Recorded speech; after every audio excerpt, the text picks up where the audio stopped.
Everyone, it's time to talk about the physiology of diving in mammals. And on this first page, take a minute to just inspect this graphic I've included here. This is showing us the depths to which different diving mammals will reach. And also to give you a sense of scale, we've got a couple things here. We've got one of the biggest ships in the world illustrated. Also up at the sea surface, this is a relative measure, but this is the size of a theoretical football at the surface that's experiencing one atmosphere of pressure. And here's how big that football would look if it were at a depth of 2,992 meters, which is the biggest depth at which a diving mammal has been observed. Also on this illustration, we've got a picture of the actual size of a sperm whale relative to the depth. So lots going on in this graphic. Anyway, our goals today are to learn why mammals dive and think about some of the unique environmental challenges that diving mammals experience. Also, as physiologists, to be able to explain how dives work, and that includes being aware of some clever and kind of counterintuitive strategies that the diving mammals have evolved to cope with diving challenges. And then we really want to use this as an opportunity to put our physiological understanding to work. So we want to link together principles of gas exchange with gas transport and circulation in this specific animal system. So it's a great ending topic ahead of our first midterm because it helps us integrate the concepts we've learned about from the start of the semester. Little pop quiz to begin with. Do you know what the largest animal ever known to have existed is? Take a minute, pause the video, read through your options, select your best possible option, and then you can press go. So believe it or not, the biggest animal ever known is still alive. It's the blue whale, whose heart I showed you not too long ago, right? This is kind of an incredible thing if you think about it. We are alive on this planet at the same time as the largest animal that has ever existed, the blue whale. It's just incredible. That raises a ton of different questions. What is it about whales that has enabled them to get so big? And we're not going to be able to answer this question today entirely, but it's a good question to think about in general. So to help us think about this, we should think a little bit about what environments whales are found in. And whales are actually found at the intersection of two different environments. They're found in marine environments, but they're dependent on air-based environments as well. So they cannot exist just within the marine environment. They also need to come to the surface as well. And realizing this can help us think about how the environments that the whales use might facilitate the evolution of large body size, but there's also some challenges that those environments will pose as well. So, here's a picture again just emphasizing that whales are found and other diving mammals are found at the surface in addition to underwater, right? So they have the challenge of needing to navigate between these two locations and a whole host of other things along with that. And this image is also illustrating our major methods to understand the physiology of the diving mammals, which is generally to attach some kind of transponder to the mammals that can track some characteristic, and then later reclaim the transponder to collect data from it. And our ability to track and monitor diving mammals has really improved over the last couple of decades as we've seen improvements in transponder technology. So this particular transponder is attached with a suction cup, so it will stay on the whale for some period of time, and then eventually the suction cup will work free and this transponder will float to the surface, and then it can be collected by researchers. So to put the physiology of diving in context, I think it helps to start out by learning a little bit about the best human divers. So the best divers in the world are pearl divers. So I have an example of a Japanese pearl diver on this slide here. And divers who have grown up diving their entire lives are very familiar with it. From studying them, we know they can last for about 3 minutes underwater if they're at rest, and for about 90 seconds if they are swimming. And these divers, the deepest that they can get is somewhere between 15 to 25 meters. In comparison, if we look at pinniped and cetacean divers, so these are our seals and our whales, and I've got a photo here of a Weddell seal, one of the well-studied diving seal species. Here's what we've got for dive durations. So the x-axis, this is from your textbook, shows the duration of dives. So Weddell seals can remain underwater for up to an hour, sometimes over an hour, okay? Contrast that with our pitiful 90 seconds while swimming. And in addition to that, the pinnipeds, like Weddell seals, can dive to depths, up to about 600 meters, all right, in contrast to our 15 to 25 meters. So, as far as diving is concerned, the diving mammals are really blowing us out of the water in terms of their physiological capabilities.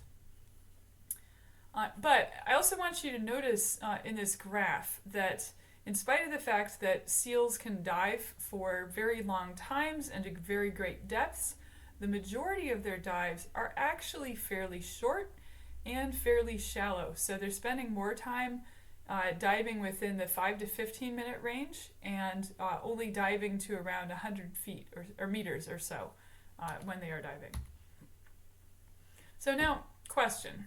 So why do you think the diving mammals are diving?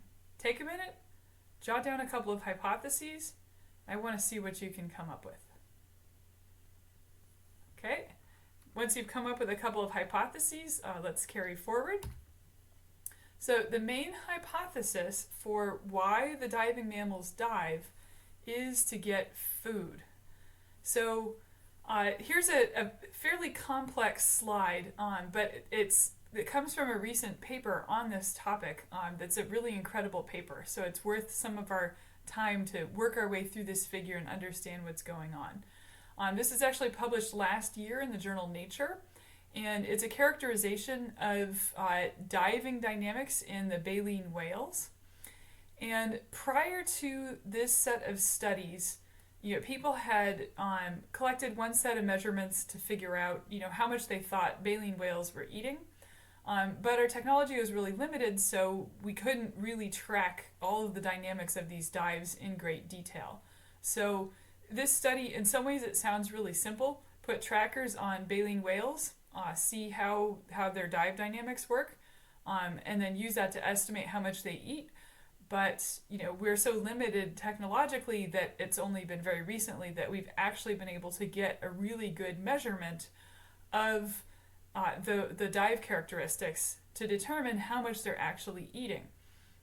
And we figured out in this study, scientists figured out that the baleen whales were actually eating about 3 times as much food as had previously been thought. So that's a pretty large shift in our thinking about the ecological impacts of these whales. And so on the left-hand side of this figure, we've just got some of the characteristics of one of the dives done by a baleen whale. So they'll spend some time at the surface, then dive deeply, and then they go through these underwater lunges through a band of plankton that are at a depth of about 100 meters. And so these repeated lunges are feeding episodes, and then eventually they'll come back up to the surface to breathe again. So this just is an illustration of the overall proportion of time spent at different depths. So you can see that there's kind of 2 areas where the baleen whales are spending time in the midst of lunge feeding, and then other than that, they're hanging out at the surface quite a lot, right, to recover in between dives. And these photos on the right also illustrate why it's important to know something about how much these whales are eating, which is that they're very important for nutrient relocation in ocean ecosystems. So they feed at depth, but they come to the surface and they actually poop at the surface. So they're really redistributing nutrients in the ocean. And if they're eating 3 times as much as we originally thought, that means they're doing a whole lot more in terms of redistributing nutrients in these ecosystems. So they really are key players in marine ecosystems. All right, so let's take a look at who dives And here we need to note that not all of the diving mammals dive equally well. In particular, one group stands out as being fairly wimpy in terms of diving abilities, and that is on the right-hand side in our pinnipeds, the fur seals. So these guys only dive, typically for about 8 minutes and only down to a depth of about 260 meters. So they're still beating us, but relatively speaking, they're not really our champion divers. Instead, the true seals here at the bottom of this tree are much, much better divers, as I showed you with that Weddell seal. And then among the whales, sperm whales really stand out as being just incredible divers. Okay, so that's a little bit about why mammals dive, and we should talk a little more about some of the environmental challenges that they experience, and so we'll carry on from here. So here's a list of hypotheses for things that might be challenging for diving mammals. And I'd like you to take this list and try and rank these in terms of what you think are the biggest challenges faced by diving mammals. So read through the list, pause the video, rank these. What do you think are the biggest challenges? Okay, and if you've taken a minute to rank these, let's take a look through this list. So here I have bolded the challenges and then highlighted in red the number one biggest challenge for the diving mammals. Probably unsurprisingly, it's getting enough oxygen. But along with that, movement and finding food and maintaining a constant body temperature are also substantial challenges in this environment. So now that we've looked at some of these challenges, let's look physiologically at how diving works. And this is going to be centered around that big challenge of getting enough oxygen. So we're going to walk through a bunch of strategies that diving mammals use to ensure that they get adequate oxygen while they are diving. The first is that diving mammals will keep larger stores in a number of different regards in terms of blood, hemoglobin, and myoglobin, and also affinity or saturation curves. They'll make adjustments to circulatory patterns, so restricting blood flow to tissues that don't need that oxygen right away and focus the blood flow on the tissues that do. And they'll also make adjustments to energy metabolism and their rate of energy use. And generally speaking, they're also much more tolerant of low oxygen compared to non-diving mammals. So for keeping larger stores, what I want you to think about is, based on what you know so far, where do you think the diving mammals might store extra oxygen? And again, pause, jot down a couple of notes, and let's see how you did. Okay, so now let's take a look at where diving mammals store that extra oxygen. So here in this graph, what I've got on the x-axis are a range of different mammals, including ourselves over here on the left. And these bars represent the total oxygen stores of these different groups of mammals. So we've got fur seals here and sea lions on the left, and then we've got the true seals on the right. And these bars are then subdivided into different major body compartments as well. So if you look at us, for example, in terms of where we have oxygen present in our bodies, right? About half of the oxygen present is found in our lungs, and then our next major store is in our blood, with a little bit of oxygen in myoglobin and then a little bit of oxygen dissolved in other fluids, okay? So now let's take a look at everybody else on this graph. What I hope you can notice here is that it isn't as though all of these categories have grown proportionally, okay? Instead, what I hope you notice is actually a smaller fraction of total oxygen stores are present in the lungs in the diving mammals. And instead, we see massive increases in two other compartments, in the blood and in myoglobin. So most of the oxygen that's on board in the diving mammals is present in blood or in tissues in myoglobin. And in contrast to what you or I might experience when we go and dive, the diving mammals typically exhale before they dive. And that might seem a little bit surprising, right? Because you think, okay, well, that seems like an oxygen store that could be useful. But if you have a large compartment of air, first off, that's going to affect your buoyancy. And second off, as you start to dive and you experience higher and higher pressures, your lungs are also going to start to compress. So they're really not a great location to store oxygen and to engage in any active gas exchange while you are diving. Okay? Now, if we think about these larger myoglobin stores, what that also means is that the diving mammals have an inboard store of oxygen that is right at the tissues that are likely to need energy while the mammals are in the middle of diving. Okay, so they don't need to, worry as much about circulating blood because they've got myoglobin stores. They can tap into those stores as they dive. So it's a direct oxygen source. All right, so the diving mammals keep larger stores. They also take advantage of the ability to adjust circulatory function and restrict blood flow to tissues that don't really need oxygen right away. And now what I want you to do is to think about, based on what you know so far, can you come up with 2 benefits of restricting blood flow to tissues that don't need that oxygen right away? So again, pause, take a minute, see if you can come up with 2 benefits of readjusting circulatory function. And I'm not actually going to give you answers to those questions. Let's talk about that in a lecture and see what you've come up with. But so instead, let's just take a look at how circulation gets adjusted during a dive. So for one thing, when the diving mammals dive, they actually experience a phenomenon known as diving bradycardia.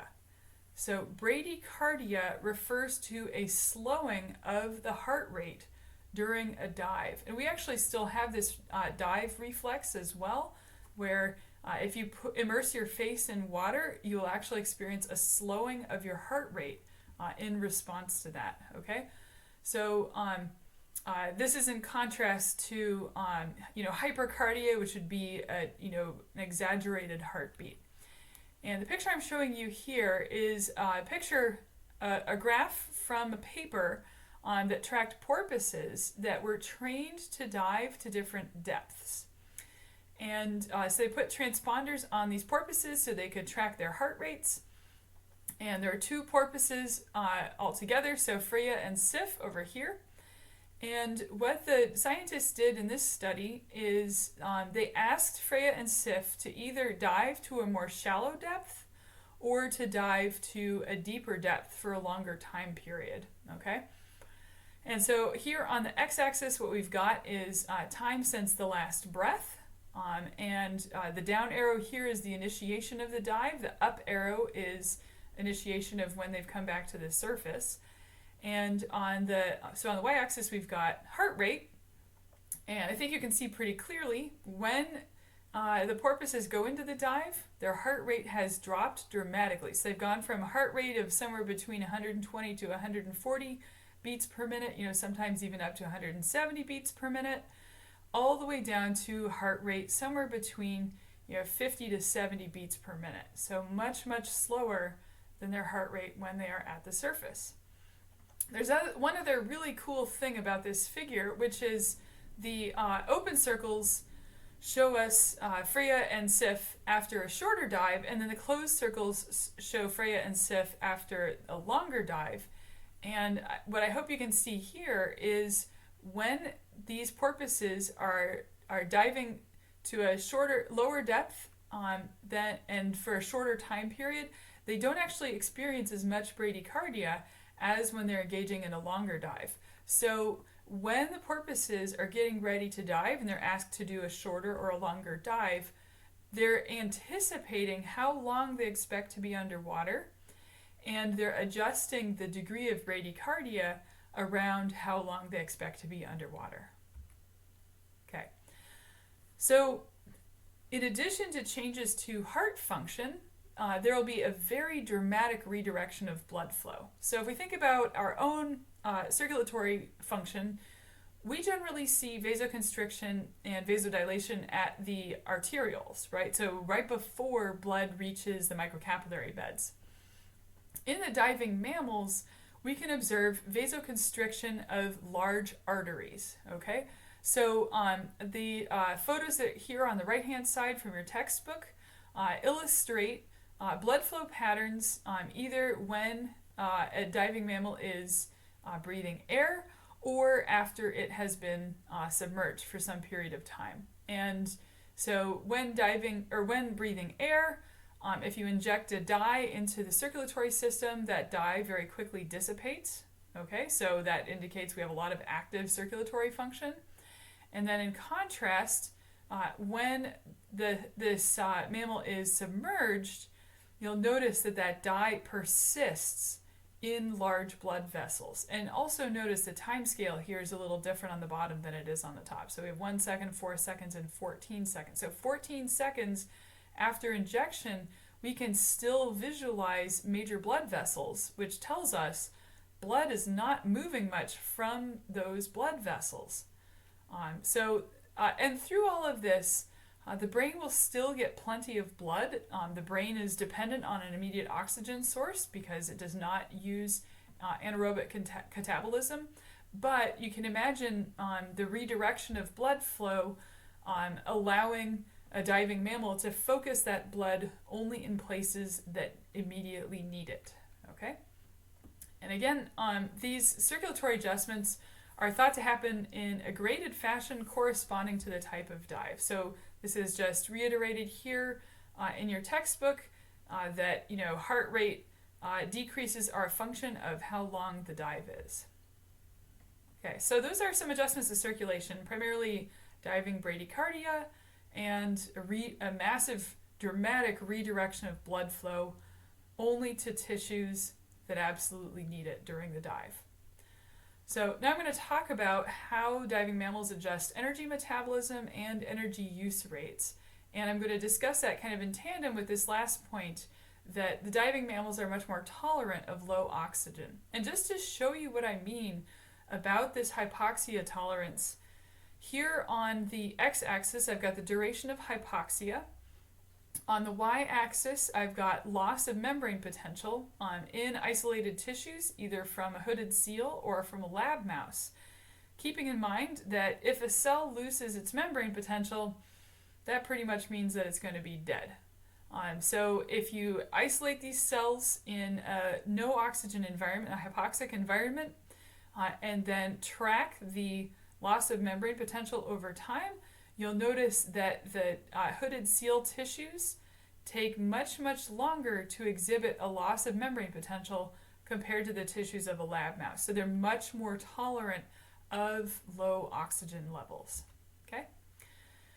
So here's what we need to think about in terms of adjustments to energy metabolism and usage. Right? Okay, so if a diving mammal has experienced a drop in circulatory function, blood's not getting delivered to tissues, and there's no new sources of oxygen appearing. That's going to cause a shift from relying on aerobic metabolism to more of a reliance on anaerobic metabolism instead. So if you think about anaerobic metabolism, our classic byproduct of switching over to anaerobic metabolism is the production of lactic acid. And so as these dives continue in duration, so I've got the length of the dive here on the x-axis, we're going to see a drop in oxygen partial pressures. But that drop is not uniform across all tissues. So the alterations to circulatory function wind up impacting where metabolites build up. Right, so notice here, arterial blood oxygen partial pressures are decreasing in a linear fashion, and in contrast, muscle oxygen partial pressures are decreasing in a hyperbolic fashion, right? And much more quickly than arterial blood oxygen partial pressures, okay? So we're seeing a decrease, a drop as muscle oxygen gets used. And along with that, we'll also observe a corresponding increase in muscle lactic acid concentration, okay? And then because we're not seeing the same kind of dynamics in the blood, we don't see major changes in arterial blood lactic acid over that same time frame. And if we were to track what happens to carbon dioxide, we'd find a very similar dynamic. So buildup of carbon dioxide in tissues, but less of a buildup, if any, in the blood. So this overall phenomenon is just referred to as tissue subdivision, okay?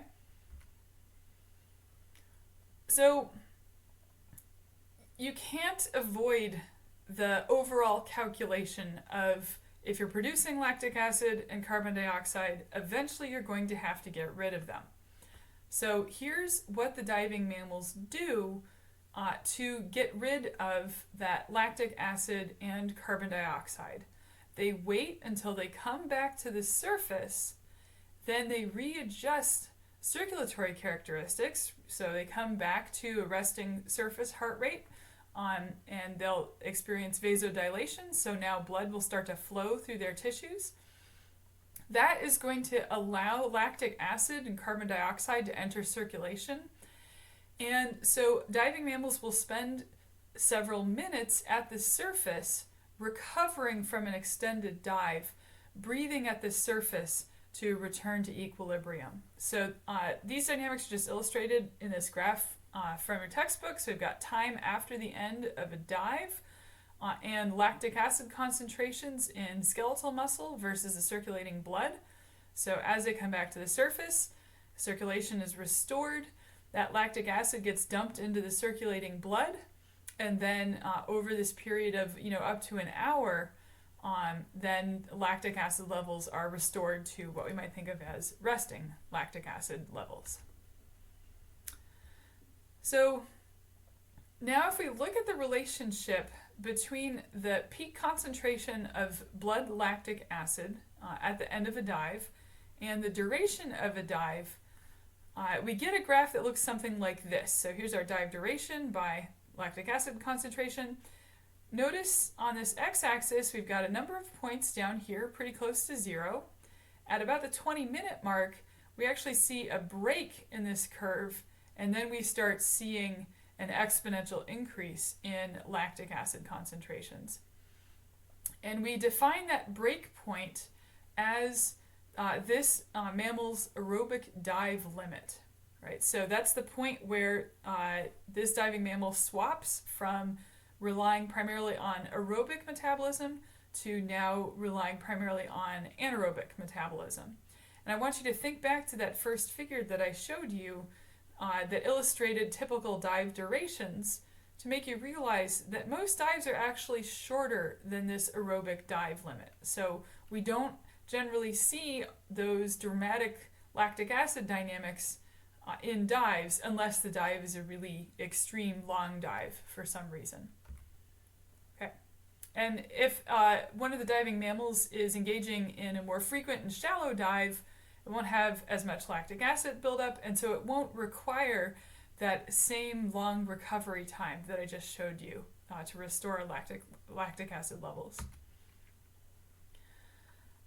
Diving mammals also use some other strategies to manage energy use while they dive.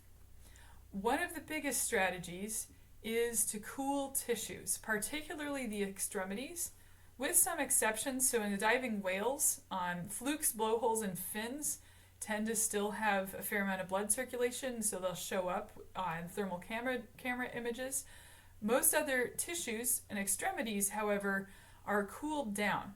And our basic notion of what happens to tissue function as a function of temperature still applies here. If you cool your tissues down, enzyme kinetics are going to slow down, and energy demands are also going to drop. So that will definitely reduce total energy use. Diving mammals will also postpone digestion. So although they might be obtaining food while they're at depth, they're not immediately starting to digest what they've eaten, right? That would take a massive redirection of blood flow. So instead, they'll wait until they return to the surface before they start to engage in digestion. And then last but not least, the diving mammals use a couple of different strategies to limit the costs of swimming. So here is an example of one of those recorders on a Weddell seal, just tracking seal movement and then also its depth. And here's a 3D graph that illustrates some of the dynamics that take place over the course of a seal dive. And this graph is illustrating from the right to the left the descending phase of the dive and then the ascending phase of the dive. And from recording diving seals, what we've learned is that seals actually engage in, or they aren't constantly swimming. So instead, what they do is they'll take some swim strokes and then they will glide. Okay, so during the descending phase, for most of the descent, they're just engaging in a prolonged glide. And that's just illustrated in the graph here on the right, time on our x-axis. We've got forward speed and activity on the y-axis. So you can see there are these bursts of flipper activity, but then there's these extended periods where there's no flipper activity.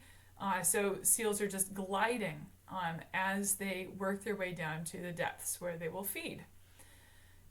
When it's time to come back to the surface, that's where we'll start to see more active swimming to come back up to the surface, right? But that gliding is much more efficient than if seals were constantly swimming while working their way to depth. Okay, I've got a funny question which is going to bring us back to some earlier topics, which is about diving mammals getting the bends. So remember, the bends occur at depth due to nitrogen reaching its equilibrium, right, by simple diffusion. And when you return to the surface, where the partial pressure of nitrogen is much lower than it is at depth, that's going to cause nitrogen to come out of solution and form microscopic bubbles throughout tissues. Okay, diving mammals can actually also get the bends. So they do retain some gas in their lungs. That nitrogen gas will equilibrate across tissues while they are diving. And the fact that the lungs get compressed will also contribute to nitrogen transfer into the blood. And so if they come back up to the surface very rapidly, they're also susceptible to the bends. And here's a photo on the left of a whale stranding event of beaked whales, where there's a very good chance that a big part of this stranding episode is a product of coming back to the surface too quickly, getting the bends, and then losing function. And unfortunately, we think that Navy sonar and other ship noises often contribute to rapid resurfacing by the diving mammals and contribute to some of these dynamics and tragic events that we see now. So on our next class, we'll talk a little bit about what it's like to do this type of research, and we'll also watch just a short recap video on the diving mammals. Hopefully, overall, this has helped you put together a number of the different concepts that we've explored, thinking about gas exchange and then also about circulatory function, so that you'll be well prepared to take our first midterm exam. So just to recap this lecture, I hope you have a good appreciation now for why mammals dive, the biggest challenge they face, the 4 strategies that mammals use to cope with that challenge, and if you find you still have questions about some of the phenomena or processes that we've discussed, this is a time to formulate those questions, and we'll address them soon.